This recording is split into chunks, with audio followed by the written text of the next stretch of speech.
Hujambo na karibu katika taarifa za sasa, na unayoyaona kwenye screen ni yanayotendeka Tanzania, na ni kwamba maandamano yamesambaa maeneo kadhaa Dar es Salaam na Mwanza na pia Dodoma. Unavyoona maandamano ya wananchi, wito kwa Tanzania wote wazalendo kujiunga na maandamano ya amani dhidi ya utekaji, ufisadi, uchaguzi haramu, mauaji, ukandamizaji. Na haya maandamano yameweza kuletwa na kutekwa nyara kwa Humphrey Polepole ambaye kwa sasa hajulikani alipo, na mkuu wa serikali, kumbuka mkuu wa serikali wa Tanzania ameongea na kusema kuwa hakuna dhibitisho ya kusema kuwa Humphrey Polepole alitekwa nyara.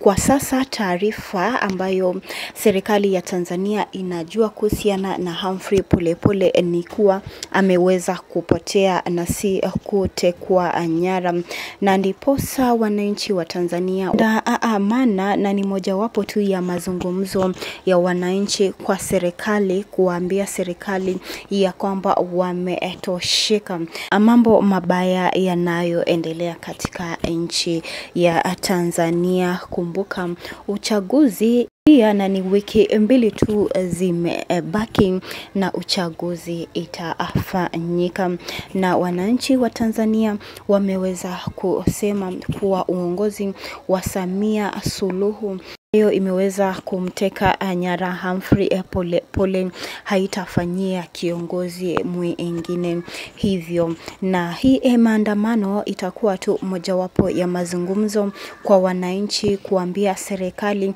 wametosheka na hii utekaji ambayo imekuwa ikiendelea katika nchi ya Tanzania.